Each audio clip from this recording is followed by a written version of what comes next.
Welcome to That's a Hard No, the podcast about learning to say no and set boundaries to live our best lives. I'm your host, Heather Drago. You may think, because of this podcast, that I'm a boundary setting expert, but I'm not. I'm an expert at struggling to set boundaries. But you know what? I'm working on it, and it is getting easier. Follow along with me as I learn from fellow strugglers and experts so that you too can start saying no without feeling fear, guilt, or FOMO. You don't know where to go. Unfriendly applications got you feeling low. You're not sure what to do. Weight of expectations is coming down on you. There's a phrase you should know. Tastes so much sweeter than hello. That's a hard no. What's your holiday financial plan this year? Holidays are here, guys. Everyone's starting to think about spending money and buying presents and hosting, but we're still concerned about inflation. Budgets are tight, and sometimes this can cause a lot of stress. So I've asked my friend Rachel Durci back to come and talk with us about how to budget and spend and enjoy the holidays as best we can with as little stress as possible relating to money. So Rachel Durci, as you know, is a financial wellness coach. She works with individuals and businesses as part of their wellness plans to help people talk about, think about, and make better decisions around money. Yeah. Hi, Rachel. Hi, Heather. Thank you for having me on again. Of course. Yeah. I heard you gave a webinar about this. I did. And I just immediately thought, oh my gosh, what a great topic. Let's get you on right away, because people are starting to, go on Amazon and Etsy and all those things and spend way too much money. And, let's catch them early before they get too November, far underwater. So it's the time to start thinking about the holidays. And I think one of the biggest mistakes people make is waiting till the last minute to plan. Yeah. And then you don't really have a choice. There's a lot of like, well, I have to do this, I have to do that because things are coming up tomorrow or next week. And they just run out and grab something or order something real fast. Exactly. Or you order and you're not price shopping, or you're not even like necessarily thinking about what you really want. You're just like, oh my gosh, it's more panic mode. Mm-hmm. So I say, like, I don't think that it's coincidence that stress levels are at an all-time high over the holidays, and so is spending. Yeah. I think those things are related. Of course, there's more things that go into the holidays that can be stressful, but a lot of it is spending, and even the stuff that maybe isn't is very loosely related to spending. So as an example, you feel like you have to host Thanksgiving for 25 people. It's going to cost you a lot of money, and you might also feel a lot of stress and anxiety around getting your house ready. Oh, yeah. Where do you set people up? That's a lot of people. My house doesn't really fit that many people. And so there's a lot of decision making that goes into the holidays that oftentimes people feel very out of control of those decisions, and they just feel like, this is what I have to do. This is what my family expects. Sure. This is what I've always done, and this is what I have to do. Yeah, boundaries come into play here often because there are a lot of familial expectations or requests or, parties people invite you to, and, it's not realistic. So I want to back up for a second and tell you a silly story. Okay. Sort of silly. But I think a lot of people can relate to this. Okay. So as I've told you before, I grew up kind of in a low-income family, and I was raised by my mom and my grandma, and at some point we lived together for a while. And I just have this vivid memory this one time, but this happened every year, but this one specific visual moment where I opened the door to my grandmother's bedroom, and there was literally a mountain of these Montgomery Ward boxes. And they had like the green and blue stripe across, and she had green and blue bows that they provided. And she was grumbling, I can't believe I have to spend all this money on all these things. And she's slapping the bows on and just like grumbling and angry and resentful. And what she would do is every year she would rack up her Montgomery Ward and her JCPenney credit cards just to the max, spending all this money on clothes and things that none of us really needed, or we didn't ask for all that. We would have been fine with a lot less, but she felt compelled Yep. to do that every year. And then the rest of the year, she was paying it off with all this high interest and everything. And she was always stressed about money. And so, you know, I think we put these heavy expectations on ourselves and feel like we need to do things. So we're spending out of guilt or out of obligation rather than I really want to gift Yes. something to someone. Yes. So I've tried to be much more mindful about that. We've done some things in our family about it, but I do end up spending more than I really want to. So how do we start just by like thinking about a budget about the holidays? Like what's the first step of like being okay with limiting your spending?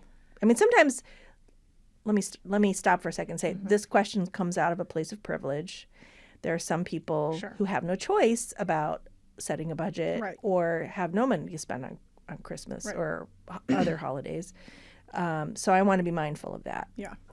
I think to that point, the first step, if you're thinking about setting some type of a budget, or even if you're just feeling stressed, the first step is remembering what the holidays are really supposed to be about. Right. Are they supposed to be about a bunch of gifts that you're giving to people that maybe they don't even want those gifts to begin with and stressing you out? Or is it supposed to be about spending quality time with your loved ones? And there's a way to spend quality time with your loved ones without spending a ton of money. And so really like take a step back and maybe think about last year, the year before, and what did we do over the holidays and what parts did I really enjoy and what parts really were maybe not my favorite. And make some very conscious, dare I say, selfish, which I'm going to talk about that word in a minute, selfish decisions, because you have to be happy and live your life. And you can't live your life making sure everybody else is happy. You shouldn't live your life making sure everybody else is happy. But to take meaning Yes. don't put yourself last. correct. Right. In fact, do the opposite and put yourself first. Right. Because I will say, and I will argue this till the end of time, if you are taking care of yourself, you are so much better capable of taking care of other people. It's just like when you're in an airplane and they say, Yeah. if something Right. happens, don't put that air mask on your neighbor, put it on yourself first, and then you can help everybody else. But you can't help everybody else if you're really not helping yourself. So, but also to that point is if you do kind of take a step back and you start saying no, like, no, I can't do all these things, there's a very good chance your family and your loved ones will be fine with that. But when was the last time you really stood up and said, I can't do this? So you might think in your head, like, no, everybody expects this of me. Everyone thinks this is what I need to do. But have you ever tried to say, you know what, folks, like, I don't know that this year I can do as much as I did last year. Perhaps they will be perfectly fine with that and they'll support you in that. But if you just keep doing it over and over again, it's kind of like if you have a job and you consistently work overtime every single week, even though you don't want to, and you never make a statement about it, like, hey, boss, like, I can't work over, they're going to continually expect you to do that. But if you stand up and say, this is just not something I can do any longer, the people around you that love you will show up and support you. Right. There were many years ago when my husband and I were new parents, you know, young, didn't have a lot of money. I don't remember who introduced it, but we, as a larger family, decided we weren't going to buy a gift for every single person. We were going to do a gift exchange. And so our tradition is on Thanksgiving, we draw names out of a hat. And then, you know, that's the person you give to. And we have a limit, you know. And so it was just a lot easier for us. And then as time has gone on, everyone, that's just kind of like, okay, that's good. Exactly. You know, and now it's a new tradition. Right. Yeah. So there are ways you can communicate. And we've talked about this before. And when we talk about boundaries of, you know, saying, I can't afford this. I can't, you know, sometimes, you know, do we have to go out? Can we just spend time together? Kind of a thing. Yeah, you can speak up. And often people are if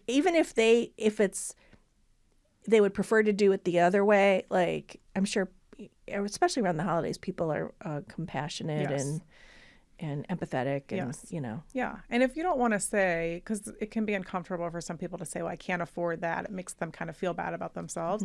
You can say, like, we have some really lofty financial goals that we're really looking forward to next year. And because of that, we really can't do as much for the holidays as we have done previously, because we're really excited about saving up for, whatever it is, a European vacation or home improvements or whatever. Like, those are things we're really saving up for. And if we really want to do that, we've kind of have to take a step back. And most people will understand that. And they'll be fine with it. Yeah. So that's your first step. Your first step is really remembering what the holidays are supposed to be about, and then really thinking about the times that you've really enjoyed and the times that were stressing you out, and trying to avoid those times that were stressing you out, or at least change those things up a bit to see if you can do things a little differently, so that not only are you enjoying it more, but there's also a chance that you might be spending a little less as well in the process. So that's the first step. Second step is actually putting a spreadsheet together and starting to plan. So, which I created for that webinar I watched. And for folks listening, if you go on my website and you watch the webinar and you email me or you go to my social media and message me, then I will send you the spreadsheet for free. So it's a really good planning tool that has information about hosting and information about buying gifts, because those are the two big things that a lot of folks do over the holidays that do end up spending a lot of money. And the hosting part is interesting to me, because most people, when they host, they feel like they have to contribute 99% of the food. And in my mind, it should be the opposite of that. You're cleaning your house probably before and after. Agree. You're having people over. You're running around. Whether you're providing it or not, you're still doing the cooking because it's at your house. Why not ask people to help? Yeah. And I just had this conversation with a client the other day. Like, what would happen if you said, grandma, aunt, mom, sister, what would you like to bring for Thanksgiving dinner this year? And every time I ask somebody that, every person says they would be fine with that. But we've never asked. Yeah. Why not? But also, too, like, that's an opportunity. Like, I love your stuffing. Yes, you make exactly. the best stuffing. Could Right. you please bring that this year? Or it's also, you make the best pies. Yes. Yeah. An opportunity for your family to also bring something that they love. Right.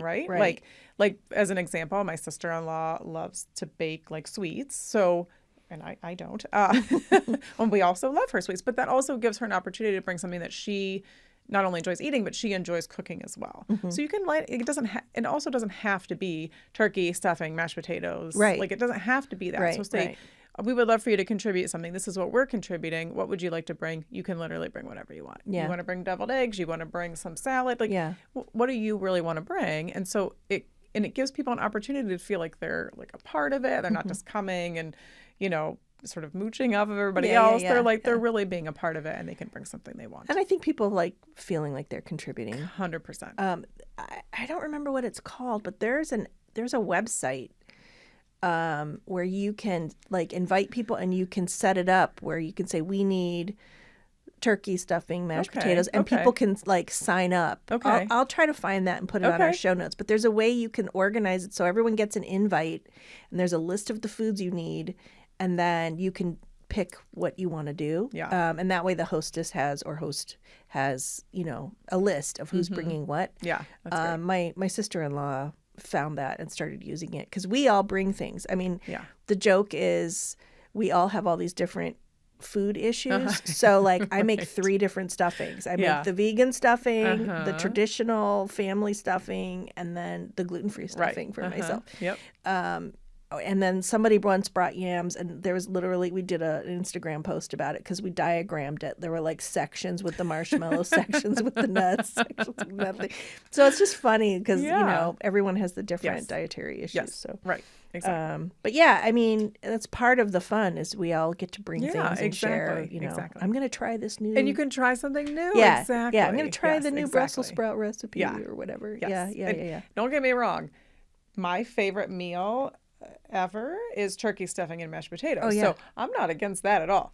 But why do you have to do that on Thanksgiving? Or why do you have to do that on Christmas? You technically could do that in July if you wanted to. Right. Like, it doesn't have to be that. So yeah, like, why not make it a little unique? Sure, if you want to have turkey, great. But ask your family to bring something different. You know, it helps to save you not only money, but also stress, because you're not like having to make everything, but also helps other people contribute. And again, like I said, they can bring something that they really want to bring. So Yeah. When I was in college, I did a Friendsgiving. And we were all dirt poor, dirt poor. And somebody gave me like the free frozen turkey that they got from the grocery store, and I was like, I'll make the turkey. And then Yeah. everyone brought things. And it was literally like the Charlie Brown's Thanksgiving where Yeah. people just brought all those things.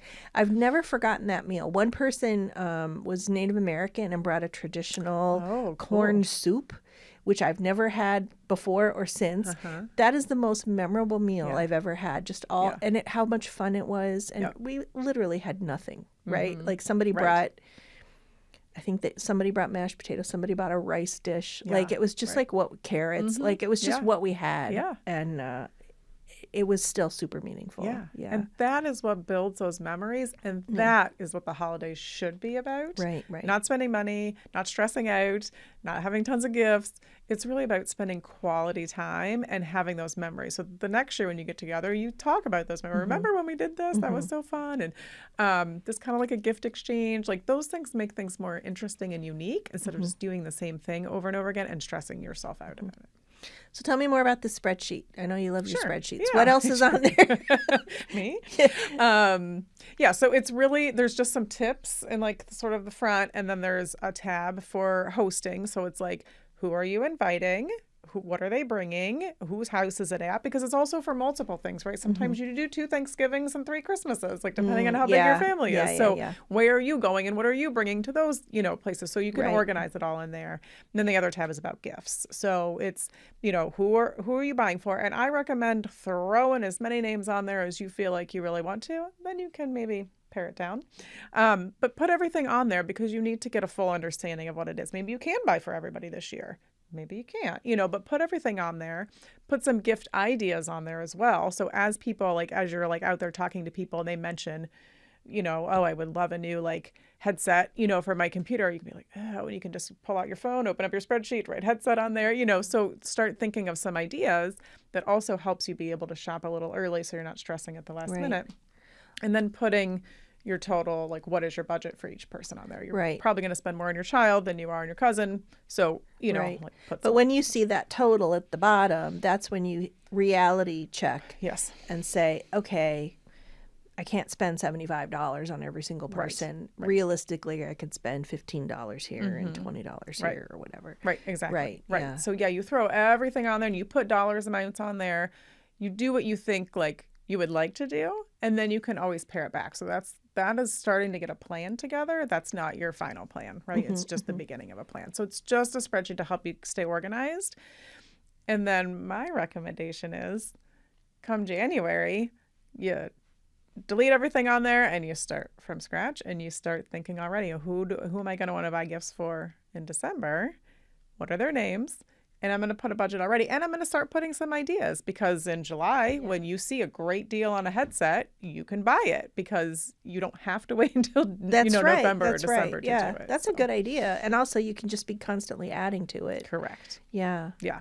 And when you're spreading, the amount that you're spending out throughout the year, it's a lot less stressful. You might spend the same amount, but it's a lot less stressful when you're spending it over the course of 6 or 8 months than when you're spending it over the course of 1. So last time you were here, you talked about the spreadsheet for just your regular budgeting. Yeah. I mean, could there be a line item in that one that's just like holiday gifts or holiday budget? Yes.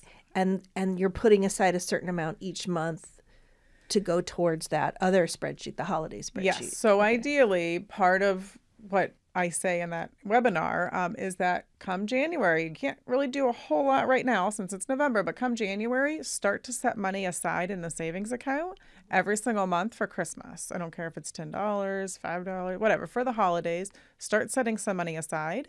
But because if you go on and you use a spreadsheet this year and you start to, even if all you do is add everything up that you've spent, at least you can have an idea of what you might be spending next year or some ways you can kind of cut back, but still you can have an idea. And then you'll know how much do I need to set aside every month to have this amount in my account come November so that I'm able to just buy what I need and not stress out about where the money's going to come from. So setting money aside, but in my budget, in my general budgeting spreadsheet that I use with my clients, I have a line item for hosting and parties because some people host birthday parties all year long and then also for the holidays. So I have those 2 line items already just in the budget. And then in this holiday spreadsheet, I'm also a spreadsheet person, so you can tell I'm all about it. if it were me setting it up, I would do budget amount and then actual Yes, amount, because I correct. feel like you always, I'm a data person, right? So I always feel like come January, you should take a look at that Yes. and say, okay, here's what I planned. Here's what actually happened. How can I make improvements Yep. for the next time? 100%. Right? 100%, because you also can track. So like, let's just say, you want to spend $50 on somebody and you just bought something for 40. You better write that in the actual, and you still have 10 more dollars, but that way you can go back and you can remember, oh, right, I already spent $40 on that person. And that's especially important if you are shopping early. So if you do start this process in January and you start to look for some deals, because you might forget. Come December, you're Honestly, like, what have even I done? in November, December, I'll be like, what did I buy? So and so did I? Yep.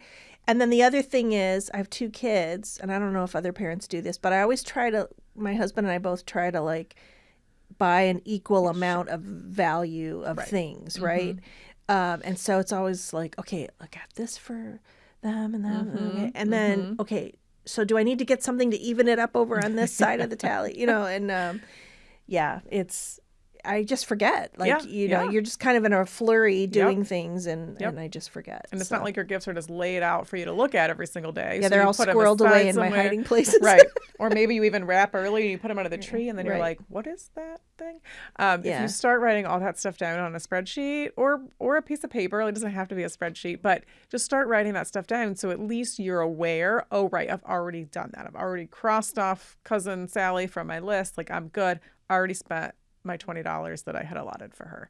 So you're not like, oh shoot, did I buy what did I, was it enough? Nope, you already know it's enough because you could just check your notes. Okay, we'll be right back with Rachel and more talk about holiday spending and budgeting. That's a Hard No is brought to you by Clever Girl Marketing, my full-service agency specializing in smart, strategic marketing solutions for businesses and nonprofits.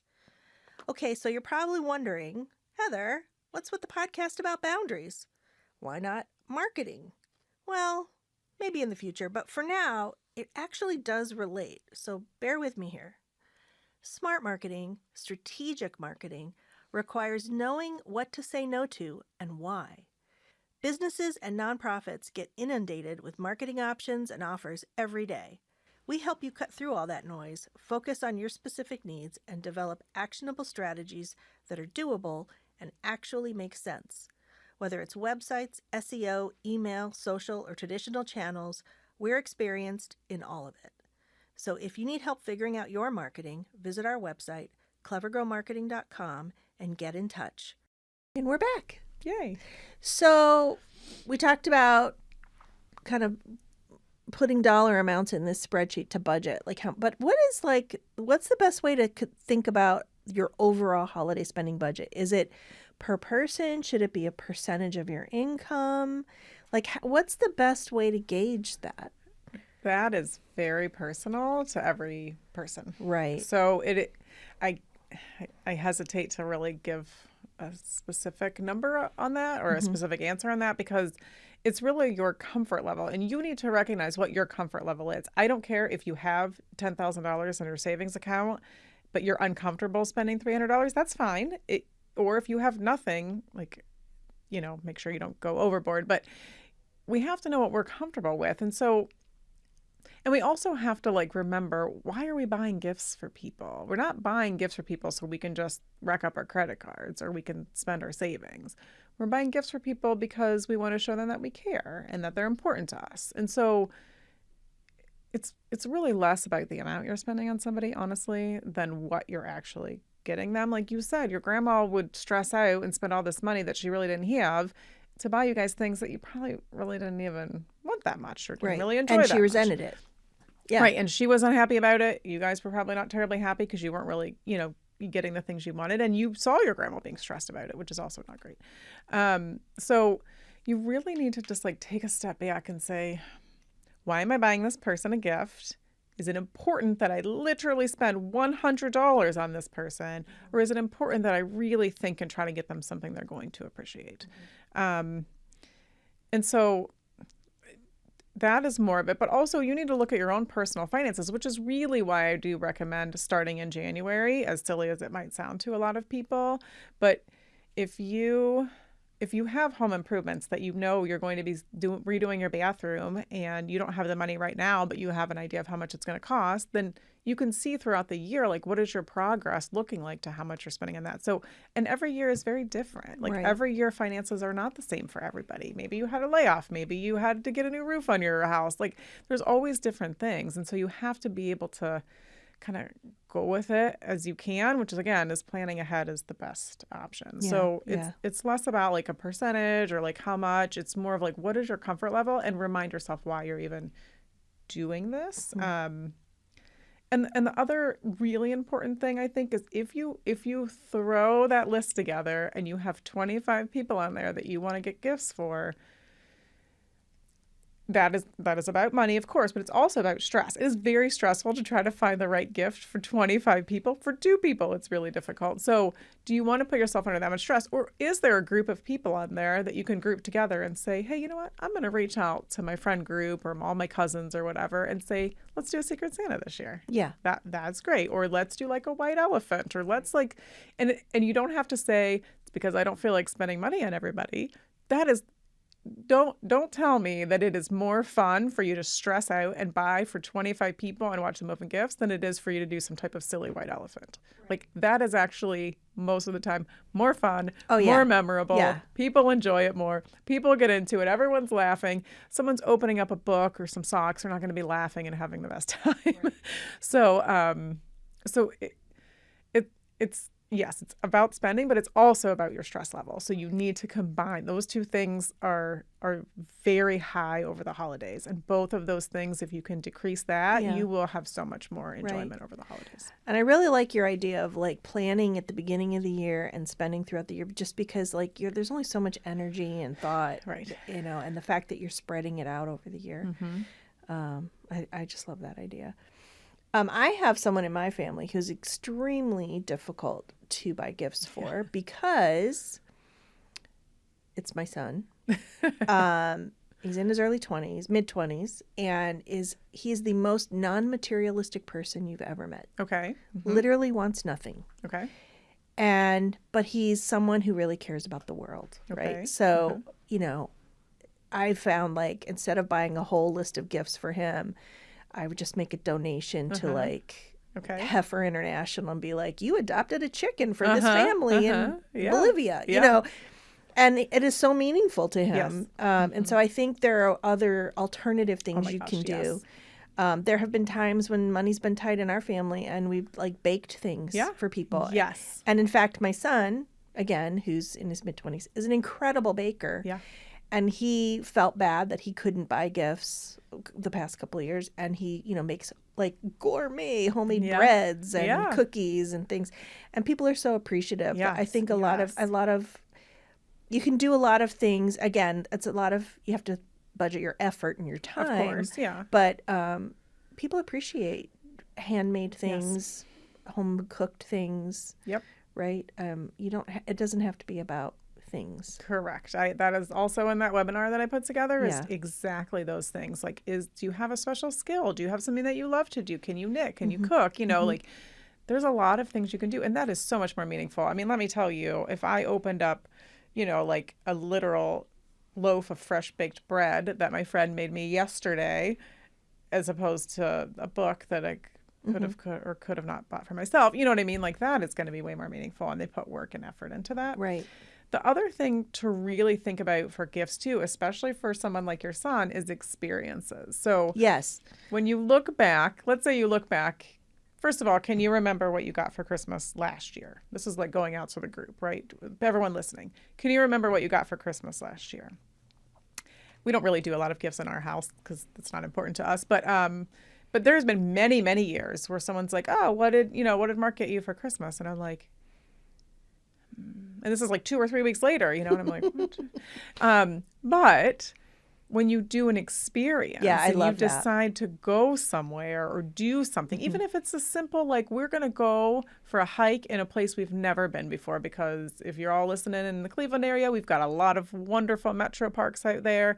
And I bet you a lot of them that you haven't explored. So even some that's free, and that would be so meaningful and so much fun. Or you can go to the art museum or any other museums, or you can go to, the zoo. I don't know. There's so many things that you can do, and some that absolutely cost money, but that is way more impactful, and you're going to remember it. You're going to have Yeah. more fun doing it Yeah. than opening up something. And it's less stressful too, because it's easier. Like, I know that you love, going to the aquarium or whatever. I know that already. So I'm going to plan that for you. Right. And that's going to be easier And we'll to spend the do. day together, and we'll go to the And we aquarium. spend the day together. Yeah, that's exactly. Yeah, I Yeah. agree. Yeah, Yeah. I'm So all when- about that. yeah, so when you Especially look since back- the pandemic. Like, I feel Yes, like yes.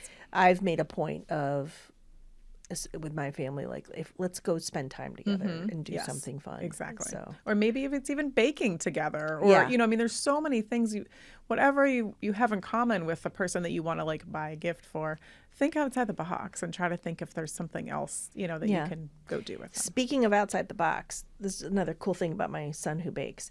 So he became very close with my brother and sister-in-law recently, and so they're in another state, and so my sister-in-law and my son bake together on Aw, FaceTime. love it. They like plan the recipe they're going to make, Yeah. and then they put their iPads up So great. and they bake together. So you don't have to be in the same city. Yeah, Like you can exactly. do some of Yeah. these things. Just you have to be creative Yeah. about it. You know. Yeah. That reminds me of, like, there's like a scavenger hunt app that you can do. I don't know Oh, if I you love can scavenger do that hunts. like across. You might have to be in the same place. But that's Yeah, it's those not are fun. free, but those are not that expensive. And that was real. My girlfriend and I did that once downtown. and That's it was fun. so much fun. We're just Yeah. running around, and you get to a point where you're like, do I really care about finding this thing anymore? Not really, but we're spending a lot of time together. And initially it was really Yeah, fun. yeah. But Yeah. there's so many things that you can do, and it doesn't have to be in December either. Like, if you find the scavenger hunt and it's in February, well, that's fine. Buy it, print it out, put it in a box, and give it to whoever on the holidays, and say, oh, great, now we've got a couple months to look forward to doing this. Yeah. So yeah, it's really like, again, this all goes back to remembering what the holidays are about. They really Right. shouldn't be about stressing out and just figuring out the perfect gift to buy every single Right. person that you love. It should be about experiences, spending time together, and feeling closer to your family and your loved ones. Yeah. Are there any other common mistakes or misconceptions that you think are important to address around holiday spending, budgeting? I think a big piece, which we kind of talked about a little, but it's just like not being open with your family. And like, I'm a big advocate for talking about money, obviously, like it's very important to do, but a lot of people are not comfortable with that. So I think if that's really your issue, if like your concern is like, I just really don't have it this year, and I know that if I spend this much, it's just going to end up on my credit card, I'm going to be paying it off next December still. Try to like have an open, honest conversation with your family and just be very real. Like, listen, last year, I overdid it. And with interest rates as high as they are, I have absolutely seen many, many credit cards at a 30% interest rate. So that is no joke. You put $2,000 on a 30% interest rate and you pay the minimum payment, you are going to be paying that off you won't have it paid off by next December. So like, be very honest and say, these are the interest rates and this is how like expensive things have gotten, and kind of like, don't make it such a serious, like intense conversation. Just like say, listen, I overdid it last year, and so I can't do it this year. Right. It's just where we are, and we love you guys, and we want to be able to think outside the box and think of other things we can do that maybe don't cost as much. And then you're also inviting your family to come up with other ideas and thoughts too. And just remember, what is going to be the most fun and the most impactful? Yeah. Is it going to be me stressing out shopping and giving a gift to somebody that they may or may not even want? Or is it going to be just the simple time we spend, or like have a family game night? Like, that can be like maybe one of your gifts is for the whole family and it's a new game that you guys have never played. Yeah, there you Buy go. that, and have that Right, at your yeah. house and do that. So. A couple years ago, I was completely stressed out, tired. We had a lot of, I was recovering from cancer and all this stuff. And I just couldn't fathom hosting. Part of it was the cleaning and the prepping and the cost of the food and all this stuff. But I still wanted to like gather everyone at my house. And I came up with this idea. I just said, hey, everybody, when you're going to be out Christmas shopping and stuff, everybody, you can start coming over anytime after 7:00 and hang out. We're going to play games and put Christmas movies on. And we're going to everybody order Chinese food. Yeah. And we just did a group order, and everyone paid for their own thing, and everybody got what they. And again, the disparate diets. We have vegans and vegetarians and all these other people. So like everyone could pick something that they could eat. Yeah. And we had so much fun that the next year everyone said, "Are we going to do Chinese food Yeah. on Christmas Eve again?" See? Mhm. And it's became the tradition, Yeah. and I didn't have to spend a dime, Yeah. like except for my own food, right? Which you would have done anyway. And it was great. It was Yeah. great, low stress, Yeah. low cost. And that is what can happen if you open yourself up to being a little bit vulnerable with your family and just Yeah. saying, I can't do it this year. Yeah, Another thing too is being very honest with yourself. You're invited to 3 different Thanksgivings. It is okay to say no right. to 1 or 2 or 3 of Yeah. them. You have to live your own life, and you have to make sure that you are taking care of yourself and your immediate family. And if you feel like you cannot handle it, you're going to go and you're not going to enjoy yourself. You're going to be miserable. You're probably going to be like snarky and not, the most fun to be Tired, around. yeah. And then when you get home, you're going to be tired, and you might be snarky with your family once you get home, your immediate family. And you don't want all that. You could avoid that by saying, thank you so much. I so much appreciate it, but unfortunately, we're just not able to make it this year. Yeah, Or say, we can't make it this year, but let's plan a weekend in January where we Right. can get together. yeah, Great. Like, you don't have to do it all. right. You can't do it all. I think people forget that holidays are supposed to be a time of rest as well. Yes, They're not yes. just supposed to be work. Yeah. And I always joke, like, someday I'm going to do the holidays on a beach by myself. Like, because, I get cranky, Yeah, and I'm just tired. But yeah, it's okay to say no. Yes. That's what we're all about. Yes. And people can understand if you're I'm sorry, we're just overcommitted. We have so many family commitments. I Yeah. just can't swing another holiday event. Right. But I would love to get together with you in January. Exactly. Blah, blah, blah. And if that means on that day you sit at home by yourself and you do nothing but watch TV, that's fine. You're allowed. I'm giving you You're permission totally allowed to to rest. do that. Yeah. Because there have been times that I have said no, and it's only been a mental health thing. It's not because I physically don't have the time or I have other plans. It's like I just mentally can't leave my house right now. I can't get dressed and put on a happy face and go, I'm going to say no. And it's usually because I've overcommitted. Like, there's all these things that I've already done. And now I'm getting to a point that I'm like, I Burning out. literally want to just sit at home by myself with my dogs, and do nothing. Like, I don't want to. It's not offensive to the person. I don't dislike the person. I just don't want to, and that is okay. Right. You don't have to have an excuse or a reason why. Exactly. Speaking of feeling compelled to do things, pretty soon we're going to have Black Friday sales and Cyber Monday and all these deals going on. Like, what are some traps that people fall into or things to remember when they feel that urgency from deal, deal, deal? Yeah. So people need to remember, as I'm sure you understand, those are marketing ploys. Yeah. Really? And many, many, many times I have seen the exact same thing for the exact same price 2 weeks after Black Friday, when on Black Friday they were saying it was the best deal of the century. So sometimes that's not true. Or sometimes you get to the store, you order it, and you get it, and it's smaller than what you expected it to be. So, like, that's why it was cheaper, or it's a different brand or whatever. So there's a lot of very smart marketing going on over the holidays, which is why spending over the holidays is at an all-time high. It's not because people are getting great deals. It's because people are being duped. I don't know if that's really, it might be dramatic, but people are getting the impression that these are the best deals, and they're buying into it because that's why people get paid to be these big time marketers, because it works. So you have to just remember that the person you're buying this from, whether it be Target or Amazon or the brand name, they're still making a lot of money off your purchase. So is it the best deal, or is it just a way to get you to spend your money on something that you may not even want? I've seen people buy things that they don't even want, but they just said they couldn't pass it up because it was a great deal. It's not a great deal because let's just, as an example, this, sweatshirt or whatever that you don't like and you don't want was normally $50 and now it's only $25. So you got a great deal. No, you didn't. You just wasted $25 that you could have spent on something that you would have really enjoyed. Yeah. So, like, I want, and this goes for all year long, but anytime someone wants to buy something that is different than like your groceries, right? You got to buy food. But But anytime you're out and you're like, ooh, this is pretty, what's that? Really just take a step back and just take a breath and just think, is this something I really want? Not is this something I really need, because we all are going to buy things that we want and we don't really need. That's fine. But is this something I really want? Do I want this? Or does Uncle Bob want this? Or, my son, does he really want this? If you're buying, gifts, just take a breath. It doesn't matter how much it costs. Take that out of it. Is this something I really want, or is this something that I really want to buy for somebody else? Is this really it?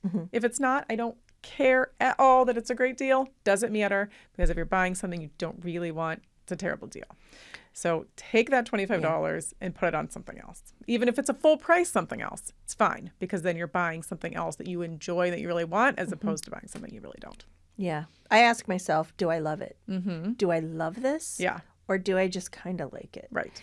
And, I've mentioned before, we have a client who's a thrift store company. And so I'm often thrifting partially because I love it. Yeah. And partially I'm like doing reconnaissance. And even there, I'm getting a deal. It's a $5, I don't know, jacket or something. Yep. And I'll look at it and I'm like, it's only $5. Right. Yep. Right. But do I love it? Am I going to wear it within the Yes, next week? exactly. If I'm not going to wear it within the next week and I don't love it, it doesn't make me feel fantastic. It's fine. I'm not Right. going to get it. And I will encourage people to go, especially if they're like clothing people and they like to buy clothes, go through your closet and clean it out. I don't want this anymore. I don't want this anymore. I haven't worn this in 2 years. Clean it out and then look at your pile. And then you can do what you just said, Heather, is then the next time you really want to buy something, talk about whether or not you love it. Right. Not, I just kind of want it, or because then you can remember that pile that you've just put on your bed of all the stuff that you own, that you've spent money on, that you no longer want. And some of the stuff probably isn't old. Like, you should probably have clothes for many, many years, right? If you're going to invest in something. And if you're starting to put stuff in the donate pile that you've only had for a year, maybe it wasn't a good buy. So even if it was a great deal. And I've gotten, trust me, I've gotten a lot better.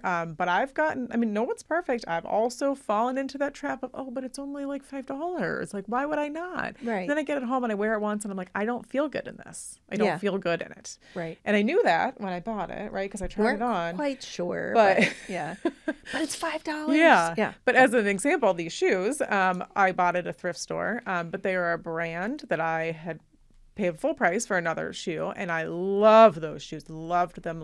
They're so comfortable. I needed flats, and I really needed these, and I bought them, and I've never regretted this. And they were a good deal, but I also made sure to recognize, like, I already own a pairs of shoes that are pretty much the same thing but different color, and I love them. So I know I'm going to love these as well. So I feel good about that. But yeah, lots of other things. And I tell people, and the same thing goes for the holidays, but I tell people, the average person doesn't get into credit card debt because they spend $3,000 on a couple purchases. It's because they spend $5, $10, $15, $20 on many, many purchases. Because it's like a little painless hit of dopamine. Exactly. And then you get the bill and you're like, holy cow. Right. You're like, oh, I spent $25 300 times. That's why my credit card's so high. Boy, that adds up fast. It sure does. Yeah. So, and that is exactly why, like, planning ahead is so important too when you're talking about the holidays, because then if you spend $5, it's not really a big deal. But if you do that 15 times for the same person, like, that starts to add up. And if you're not tracking any of that, you don't recognize until it's too late. Right. Yep. I was literally just going to say, we're really good. Any other final thoughts about holiday spending? I just really, really, really want to empower people to take a breath, take a step back, and really think about what they want out of their holiday season. And if they want to only spend time with their immediate family, that's okay. If they want to only spend time with, closer family and they don't want the cousins and the aunts and uncles to all be invited, that's okay. And it's nothing negative against those people, and it's not negative against you. It is just really like, what do you want out of your holiday, and what are you going to remember next year that you were the most happy about? And really try to do that. Right.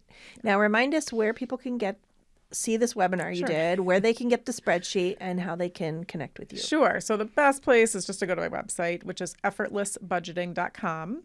And I have a section on there for like different resources, and my webinars are all listed under there. So I have several, including the last one I did with you.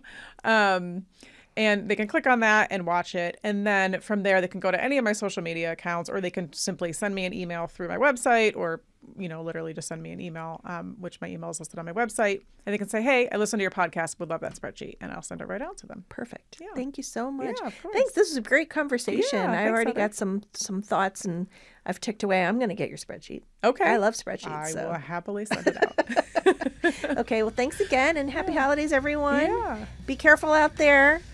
Spend wisely and take care of yourself. Yes, take care of yourself.